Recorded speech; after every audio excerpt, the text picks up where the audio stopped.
Here we are live on a Friday night, as promised, on North Main Street in Barrie. You got the Aired Out podcast from the ASB Financial Studios and Fly on the Wall Productions, North Main Street, Barrie, Vermont. Great pleasure to bring on this next guy. And, you know, I was thinking, Sam, last night that I would type out this big-ass introduction about you and, you know, make it to kind of VPR style. And then I was like, you know, I'm just not feeling it. I think I'm just going to let him introduce himself and just let go. Just let fly with it and tell everybody who you are. This is your second time on the podcast here. It is. It is. Welcome, brother. Welcome me back. I appreciate it. Yeah, man. My name's Sam Fuller. I'm the founder of the Sound of a Smile program. I'm a board member for the Tanzania School Foundation. We run a campaign with Salvation Army called Backhoe Santa, and I run a backhoe in the city of Boston for a 9 to 5. And you're a local guy. Local guy. Went to high school in Barrie. My dad still lives in Barrie. Come up here quite a bit. A lot of my best friends still live up here. So you went to Spalding. Went to Spalding. Graduated in 2010. He's a kid, Raylene. I don't feel like a kid. How old are you? 30. Really? Feel every day of it. Wow. Every day of it. But it's good. Dude, that's amazing. It's good. So you work in Boston. Work in Boston. I work for a company called Mirror Company, and we do utility work. So we put in conduit for Comcast and Eversource, and we also put up telephone poles for Eversource and do some more rural work as well. So you obviously have some pretty thick skin and some pretty broad shoulders to be running a big equipment like this in the city of Boston, Massachusetts. You must be everyone's pissed off at you because you're blocking traffic.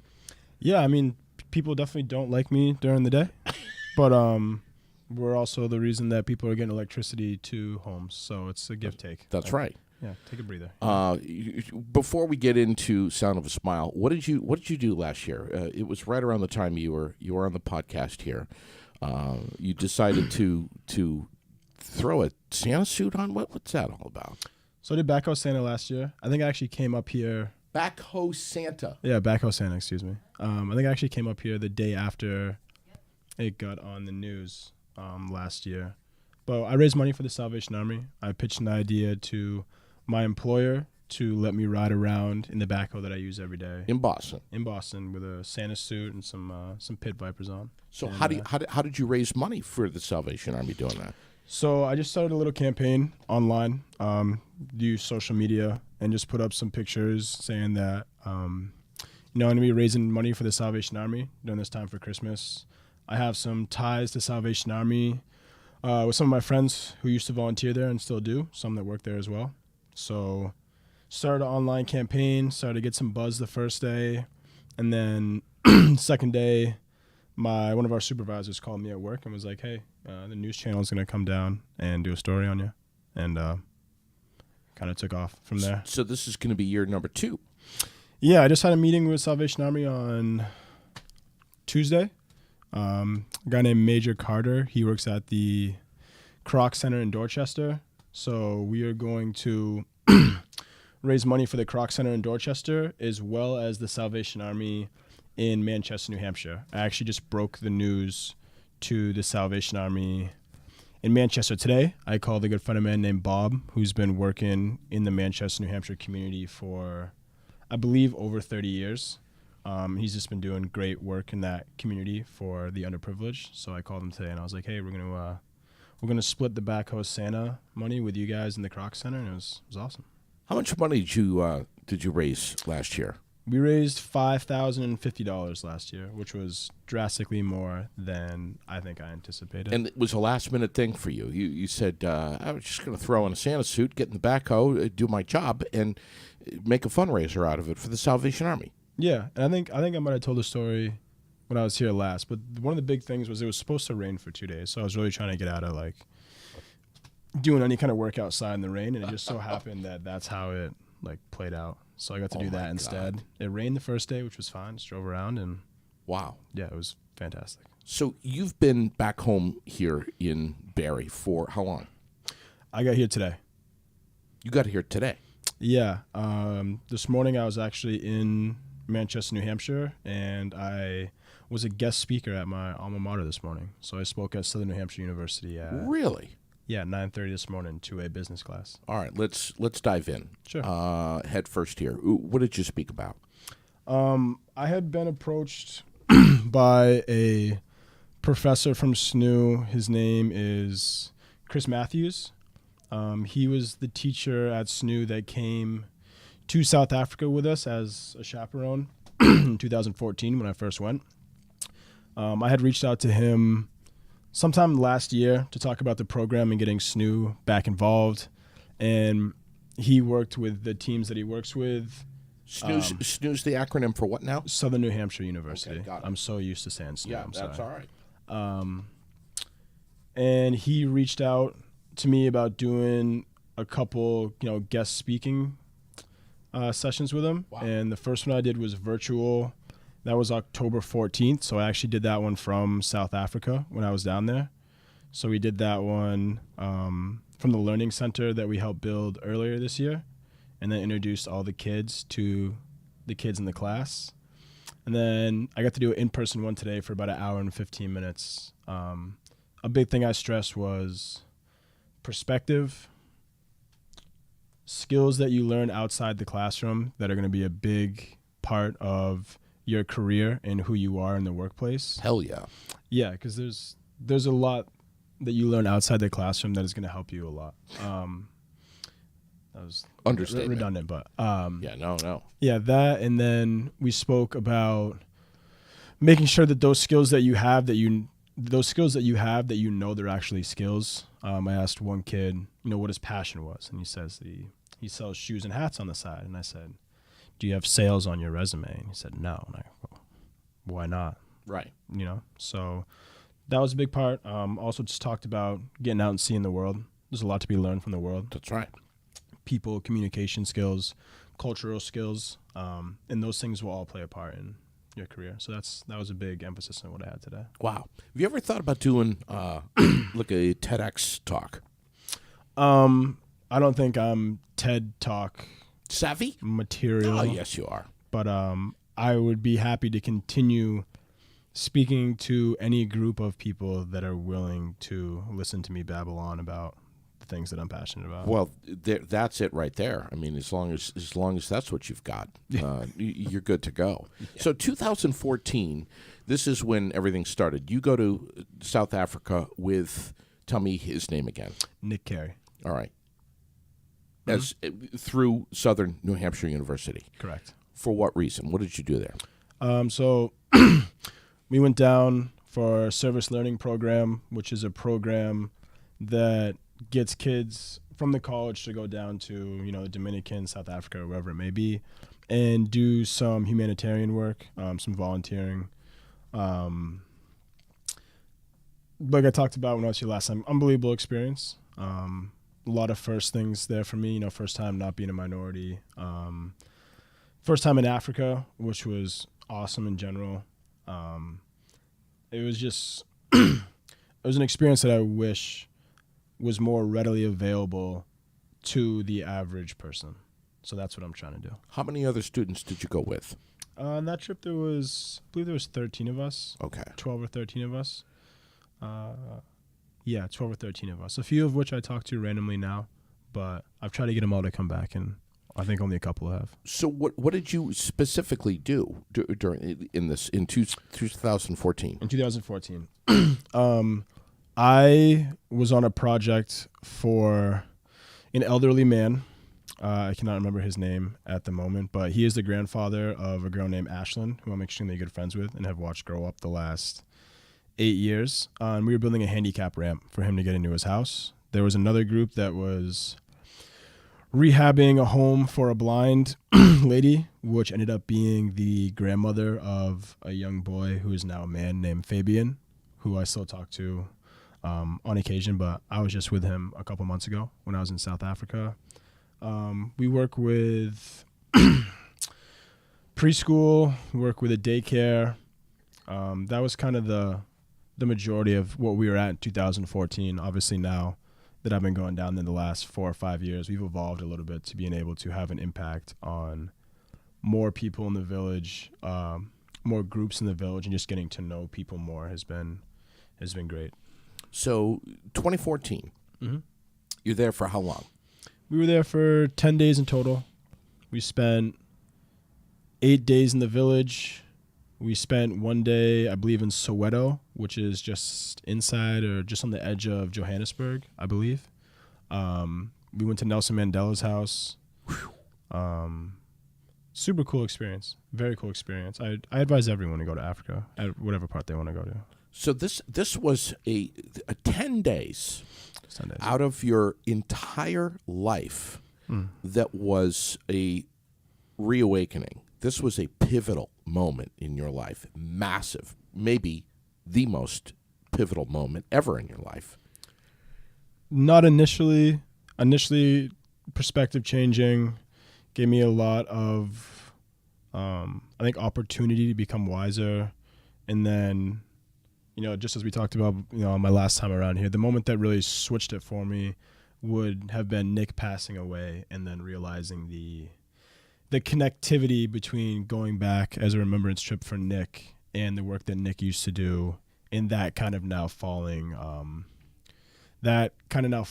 my plate and trying to see some of his dreams through as well as my own, and then through that has turned into everything that I'm trying to do. I've kind of fallen into the footsteps of where Nick was at, and accelerated as much as I possibly can. How often do you say to yourself, man, I hope he's proud of what I've done since he's been gone? I had an interesting conversation with one of the village residents this year, and during that conversation I realized that at this point, as much as I'm doing this in remembrance of Nick and in Nick's honor, at this point I'm invested enough where it's a big part and a huge part of my soul as well. So we're kind of like equal lights in it. Yeah. I know that if he is in the realm or watching that, he knows what's going on. He knows we're doing everything we can. So Yeah. I think that's kind of where I stay with it now. So you're the founder of Sound of a Smile. I am. Program. So when did that start? You came back in 2014. There must have been a lot of stuff after you came back that was crawling around inside your head. Yeah. In 2014, I didn't have the drive or the direction to go back immediately, and it wasn't until after Nick passed away, becoming really close with his family, getting to know his friends that he grew up with, and doing that remembrance trip where it really sunk in, where I was like, there's no reason that I shouldn't keep doing this. And after that first year when we went down pretty much strictly as a remembrance trip for Nick and to help out in Kirtland, when I got back from that trip, I was just telling the story this morning, I spent like 2 days in my room just writing stuff on paper. So I'm a visual person. Yeah. I have a big whiteboard in my little side room now. Bro, But, I'm aligned with you. I'm the same deal. Visual person. So am I. Wrote a lot of stuff down, put it on the walls, kind of started crafting where I wanted to be and how I wanted to do it. And as the program evolved over the next 3 years, I was getting a better idea if it was really going to be viable. Excuse me. I didn't want to just go and start something without it really being viable or having the time to do so. Right. And after last year, bringing 2 groups down, which was the first time that I had done 2 groups, it went very well. Some changes that occurred that were for the better. 2 separate trips. 2 separate trips. So in 1 year. Well, it'd be 2 separate groups of people. Yeah. Came down to volunteer, and then I went on my own a different time. Okay. So, however you want to count that. Yeah. out. But after going last year and getting those 2 trips to run smoothly, I really felt like it was time to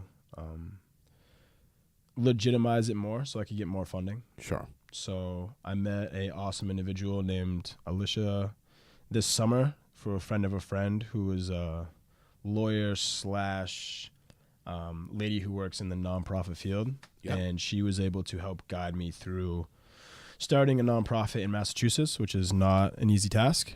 No. A lot of paperwork, spent most of the summer doing it. And then we submitted it late summer this year, and we're just waiting for a couple more pieces to come back from the IRS, and we're flying. What's the name on that?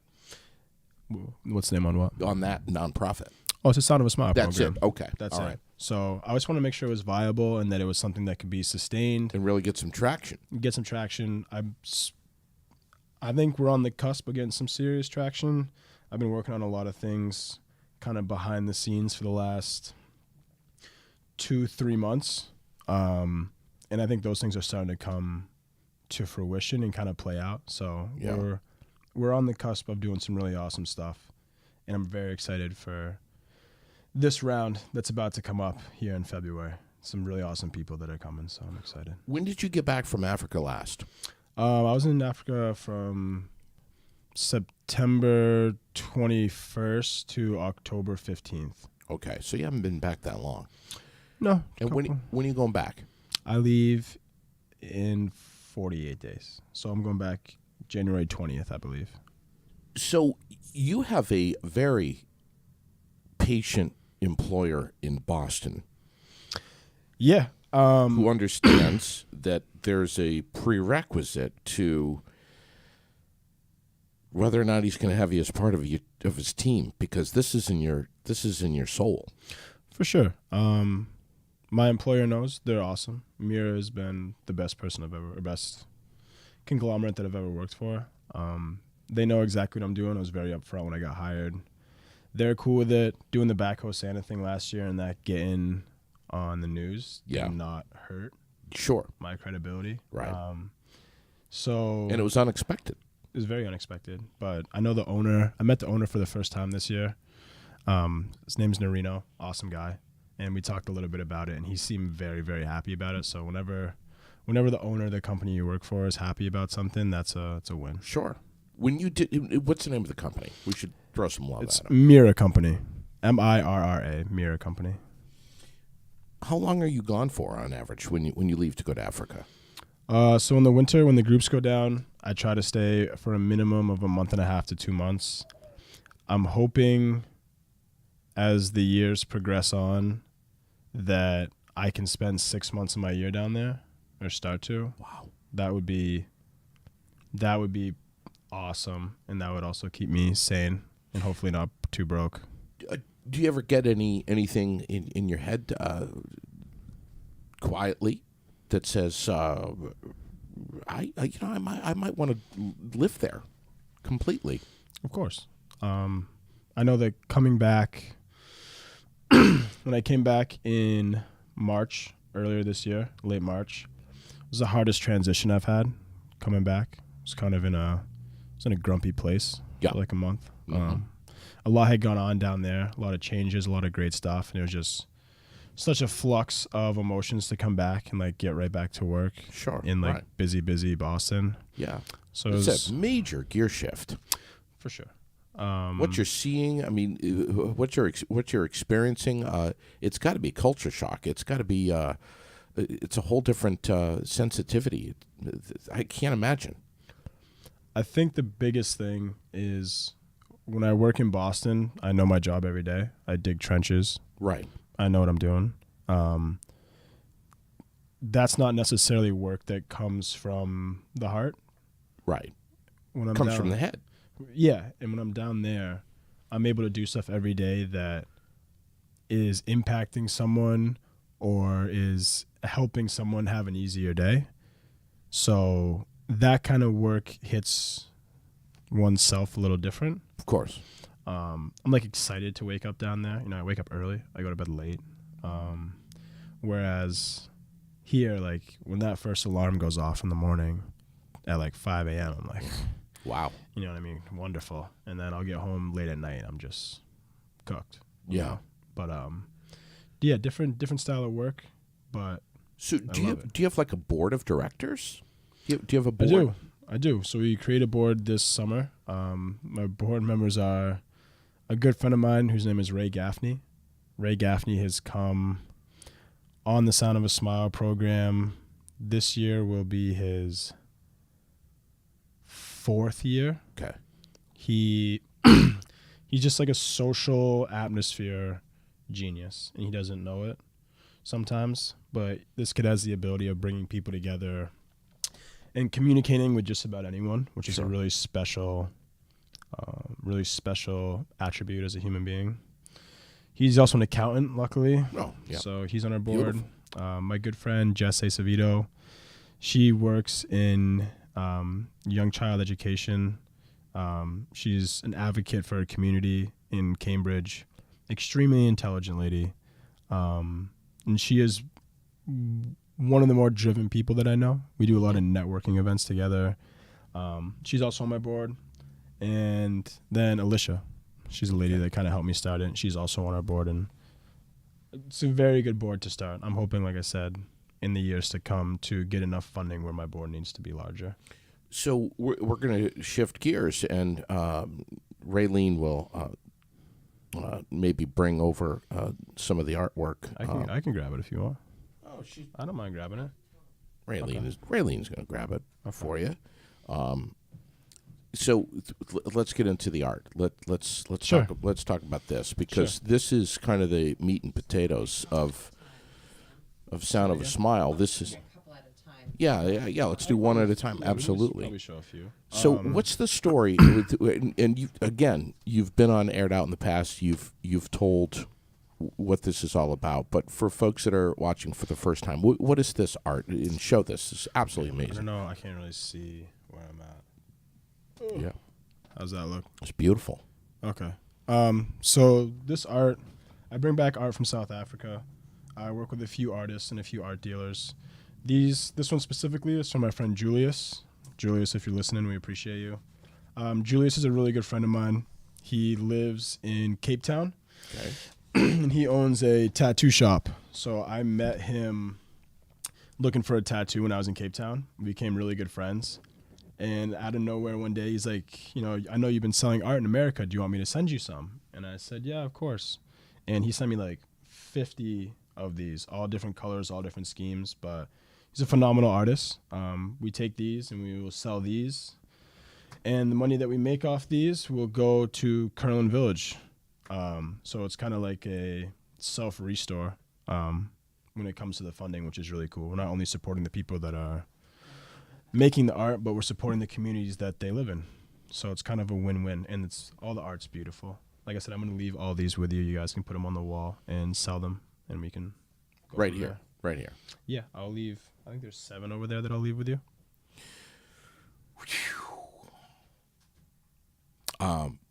This one of these just got my name on it. I don't know which one. It might be this one. I don't know. But this is.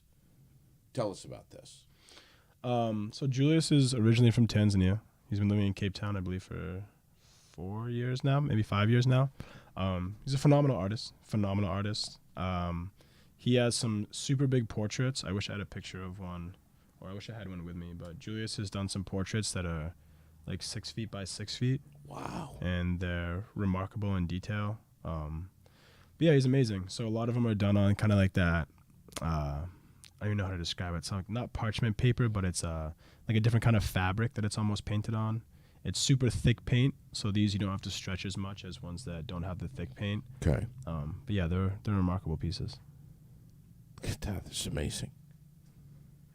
You bring this art back here to the States. You sell it. Mm-hmm. And then tell me again what you do. So all the art that we sell, the profit then goes back to Curland. So all the money that we make off the art will go back into projects, materials, helping to pay labor when we're there, to improve Curland in whatever way Curland would like. I think. And what is Curlin? Curlin Village is the village that we work in South Africa.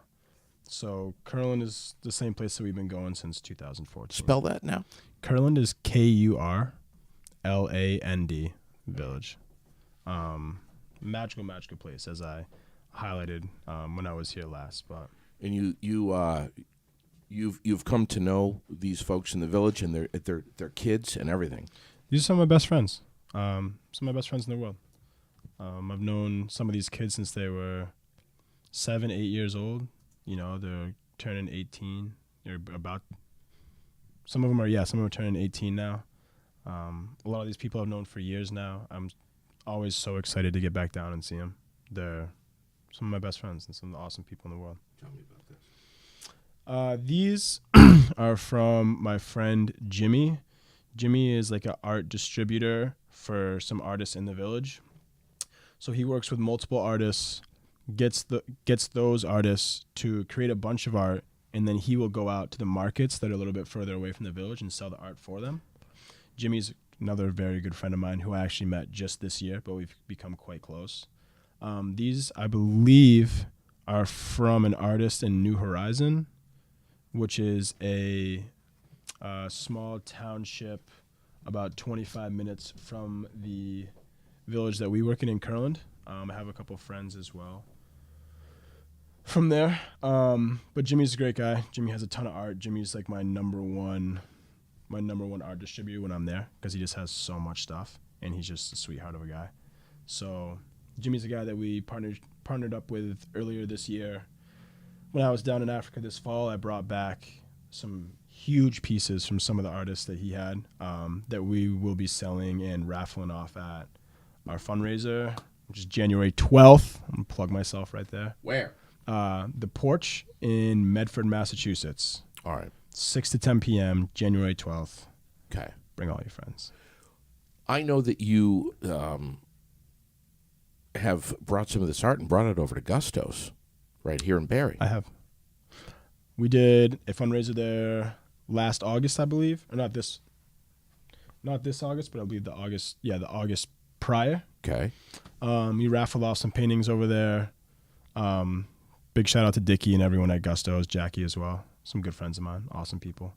I'm sure we'll do that again in the future. I picked a rough day when I did that first fundraiser. I chose a Sunday, and I forget that Sunday's like not the best day. Sure. So I think in the future we'll try to get a better day, and we'll do it again. Maybe we could do something like that right here in this building. Mm-hmm. That'd be For amazing, sure. wouldn't it, really? For sure. I would love to. And just before I duck out, because I need to go, want people to know that the paintings that we just showed, as well as a few others, will be for sale here at the studio. Yes. And if we're not in the building, we'll make sure you have contact information to meet us here so that you can view these and make a purchase. Yeah. Awesome. Do we have price tags on these yet, or I'll give you a price sheet. you'll give me? All right. So we'll have a price sheet, and we'll do whatever we can. They are on canvases. They will need to be framed or stretched. There's Sure. some that can be stretched and some that can just be framed. They can all Right. be just framed. Hell of a lot easier but getting it we'll through an make airport sure. though to get it here like that instead of framed. Yeah. Yeah, I fly with them rolled up, so I always come back with like this big, like a log basically of paintings, and I don't want to mess them up, so I put them on my lap and I hold them a lot, or I like try to like position them above the seats so they don't Yeah. get damaged. I worry about it all the time. What do you say to Vermonters or anyone here, Massachusetts, wherever they're like, oh, dude, I got to jump on this, man. I want to do this. I want to go. I want to be part of this. I want to be with you. When are you going next? What's it cost to get a flight? What do you say? Super easy. I do a lot of Zoom calls with people, especially people who are new to the program. So I do what's called like an intro Zoom, and we'll Zoom for about 45 minutes, and I'll break down just about everything to you. The easiest way to describe it is if you ever want to come, you just go to soundofasmile.com. There is the 2024 schedule is already out. 2023, we are just about fully booked for 2 trips. I'll be bringing down 2023. 2023 is, we're at this point not taking any more applications. I got 30 37 people in total. 37 people in total coming down this year. Okay. One group of 19, or excuse me, one group of 20 and one group of 17. But yeah, just go to soundofasmile.com. There's a page on there that says volunteer schedule or volunteer trips. You can pick whatever trip you want. I'll get the application and then I'll send you back an email. And yeah. What's the price tag on this? So I mean, that's I'm sure that's part of it. How much is this going to cost? How long am I going to be gone? How long am I going to be away for? Sure. So the price used to be $2,900, but that included your plane flight, 60% of your food, every night stay, every event, all your busing, all your breakfast and dinner. Okay. So really, you only pay for your lunch and whatever things you pay out of pocket for. Like we go to one restaurant that's about 30 minutes away. Mm-hmm. Anything that you buy.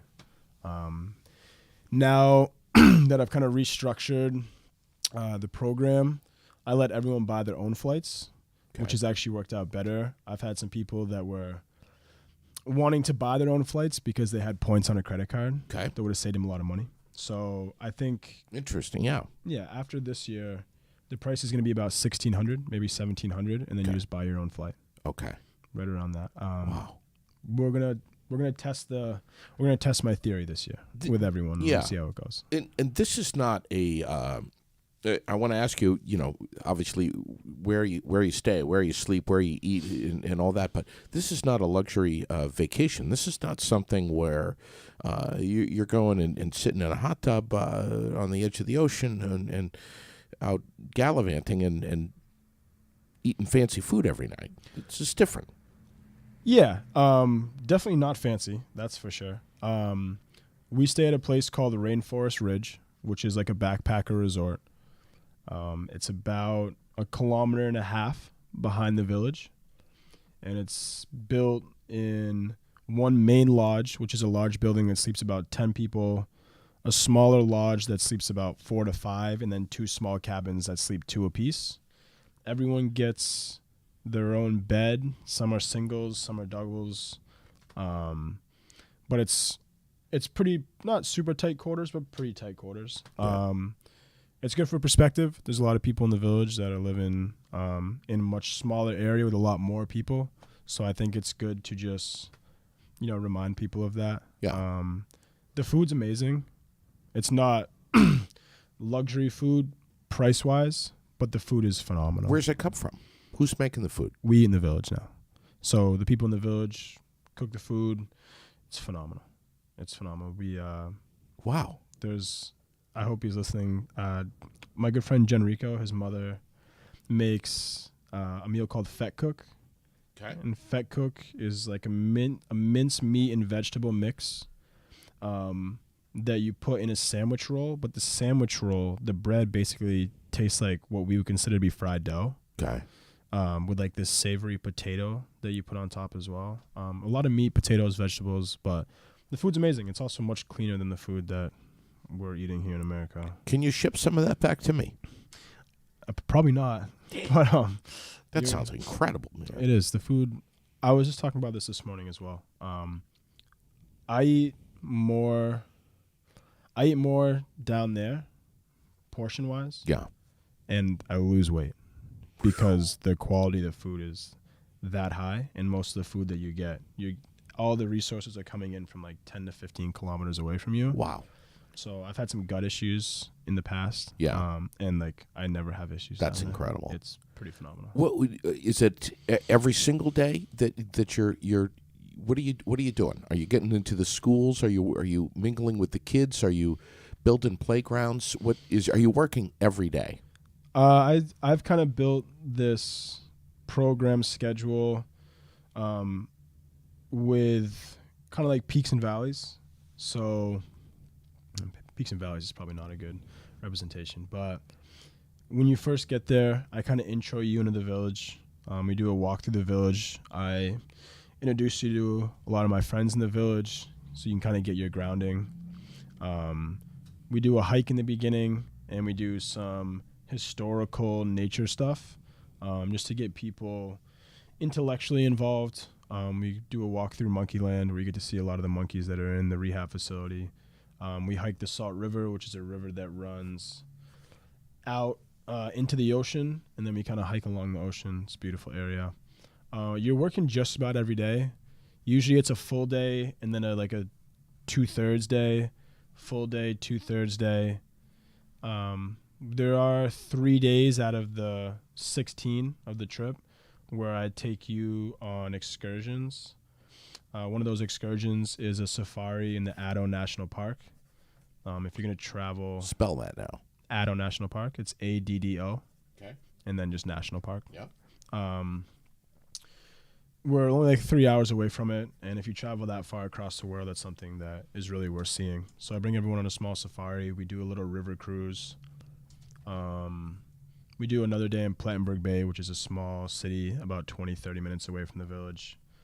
But other than that, and some other small team building events, the vast majority of our time is spent in the village, because that is where I believe the most of the learning, number one, goes on, and that's our main purpose down there. So I want everyone to really be a part of every project. I want everyone to see if they can even come up with their own projects while they're there. How can they have an impact? How do their skills move down there as opposed to maybe in the U.S.? And that's really what we're going for. So you're 8 years into this now. I've been going to South Africa for 8 years. I would say that I'm 17, 18, 19, 20, 21, 22. Yeah, maybe 6 years in for me of really being in it.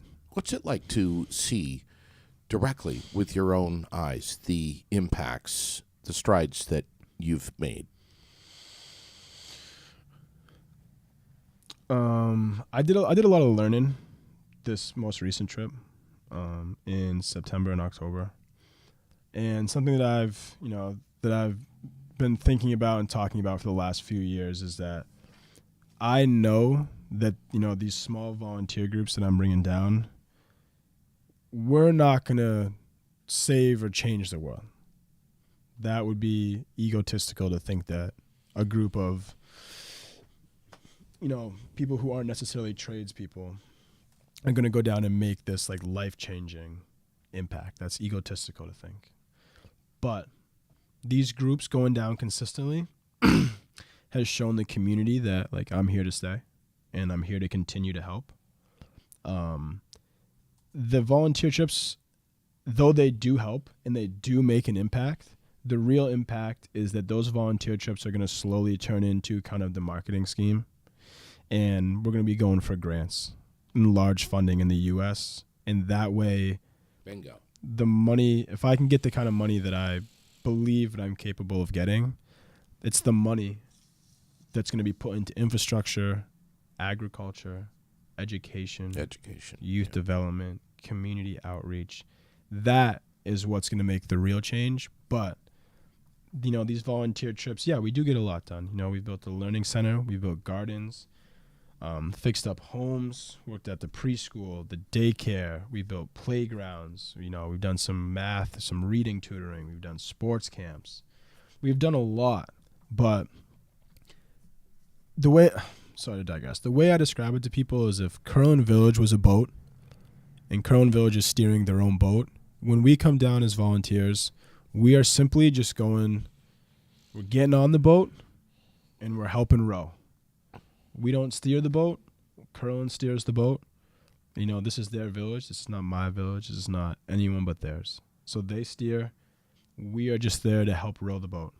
That's it. You're dialed in real tight to what their needs are, what their hopes are, what their visions are, and baby steps. Yeah. To add on to the learning that I was just speaking on, when I was down there this September and October, I didn't have a group with me. So I was able to really just sit with people, talk with people, learn more about the social parameters, learn more about the culture in general, day-to-day life.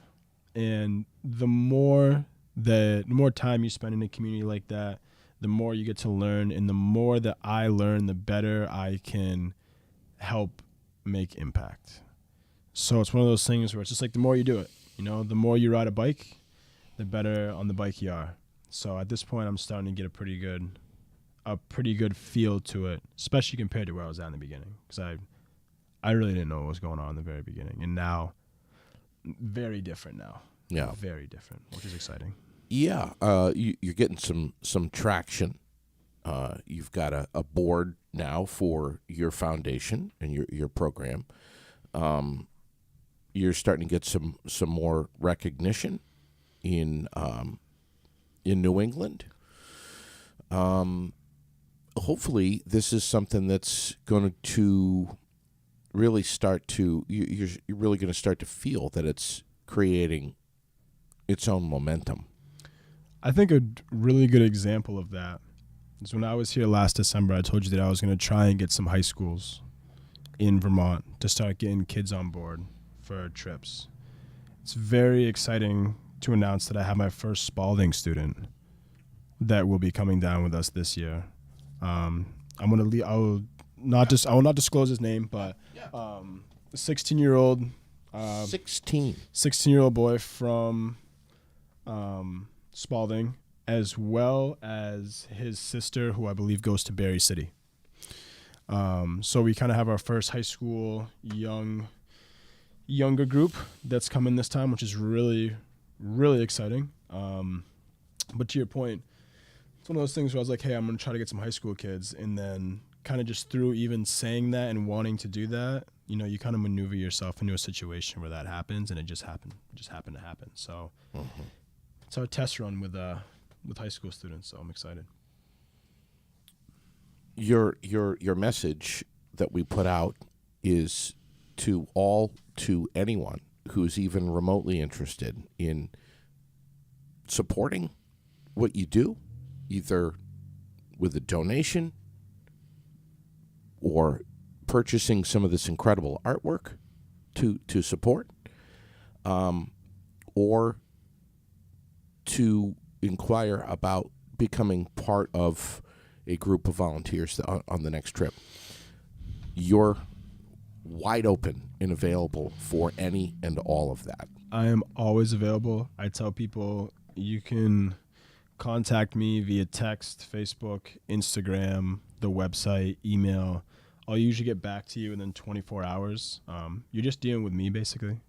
So I know a lot of my friends just ask me direct questions via text, but you're basically just dealing with me. I do get some help once in a while from some of my close friends, but you're basically just dealing with me. And if you guys know me, I'm a pretty laid back guy. I'll lay it out for you real easy. Yeah, I'll make it as easy as I can for you, because I know how much of an impact not only will the trip have on you, but that you will actually be able to, pull out of yourself, which is life experience in general.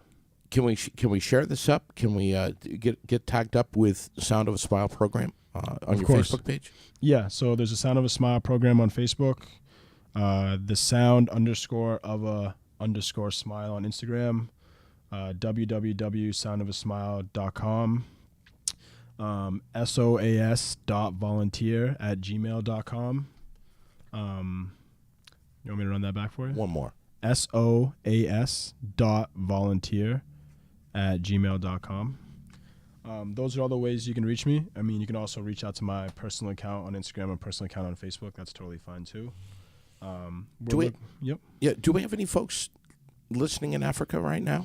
We do not. Definitely not. What time is it right now? It is 6 o'clock. Yeah, it's 6 o'clock right now. So it's 1 o'clock in the morning for them. Okay. So I highly doubt it. But I know that you put up like the video afterward. Oh yeah. I know some people watched the one last year, specifically my friend Surgeon, who lives down there, and he's always bagging on me about it. All right. All the time, in a good way. He just gives me a tough time about it. Have you thought about bringing cats like that, or anyone that you've grown close to in Africa, back here? Yeah, I think so. Well, of course. Bring him to Gusto's and of course rip it up. I think the culture shock of Gusto's would be a lot, but of course I have the big thing that kind of hinders that is, number one, it's really hard Yeah, for to- South Africans to get a visa in America. To come here. Yeah, sure. It's really hard for anyone to get a course. lot of Americans don't understand how hard it is to get into America Yes. when you're not from America. It's very difficult. Yeah. South Africa has made it quite difficult as well. I think in the future, there's definitely some possibilities for that, especially as I continue to work and build partnerships and relationships with people. It is very expensive. It's very expensive for me. It's pretty much very expensive for anyone. So if something like that were to occur, there's a lot of logistics, a lot of financial stuff that would have to be Yeah. figured out and have to really delegate how we did that and Yeah. who we did that for. Of course. And have a real purpose behind it. 100%. You'd have to have some pretty solid speaking engagements probably lined up. Oh yeah, hoping to do a lot more talking. As long as people are, like I said, willing to listen to me talk, then, and as long as they stay interested, even the remote bit, yeah, I'll keep doing it. I'm hoping for some more. I think the biggest question for me anyway is with a lot of guests that I bring on Aired Out is just to get to the real depth of the why behind all of this. Obviously, you've got a pretty deep-seated passion here. You're 6 solid years in at the minimum. But where is all this stemming from? Where did you have like an epiphany in life as a young guy here in Barrie, Vermont, that I need to do more. I see greater purpose in my life. What's stemming? What is the big why for Sure. you? I gotcha. I don't want to reiterate too much on what I went over last time, but the biggest thing that got me here to start was obviously my friend Nick. Nick is the one who influenced me to go to South Africa through school in the first place. And I've learned a lot from Nick. Nick was doing volunteer work far before I had really even, put my foot down in anything. He had been volunteering at the Salvation Army in Manchester for years. He won the Volunteer of the Year award, I think 2 or 3 times. They actually named the award after him after he passed away now, so now it's the Nick Carey Award. And he had just been being a good person, doing the right thing, helping people, maybe giving more than the average. And when he passed away, my initial thought is just to help in the family as much as I can, even if that's just moral support, talking, going to see him. And then as I began to go to South Africa more, I realized how much of me is, a giver. I just like to help people. I like to see people smile. I like to see people happy. I like to have an impact on people, because at the end of the day, when all is said and done, really the only thing people will, remember you for are the good things that you did and what you did for other people. And I'm hooked on just trying to do good stuff. I'm just trying to do good stuff because I feel better. I feel better about my time here doing good stuff. It keeps me sane. And I like helping people. I think it's in all humans to want to help people. I think it's in our nature. We may not always do it, but I think humans are, we're a community being. We want to help those around us 90 times out of 100. And I just want to give people the opportunity to do that and give those less fortunate as many opportunities as I can. I just like helping people. It's a profound message, man. Not only this time of year with the holidays, Yes. but something that we should carry with us and not forget that message through the winter and into a new year. I think all the time. I think if everyone in the world just focused a little bit more on, we're all human beings and we're all just, we're zooming on a rock in the middle of space. And we have a limited amount of time here to do that. Very limited. Your life is like smaller than a speck of sand in the grand scheme of things. So if you're going to be here, let's be resourceful. Let's be good people while you're here. Let's do good stuff because it'll make it a lot more fun for everyone. And I think everyone will be happier and better off that way. So I figured why not keep doing good stuff. Thank you for coming in here. You're amazing, bro. We appreciate your time. I love coming in here. It's great. Come back. I will. Sam Fuller, thanks, buddy. No problem, man.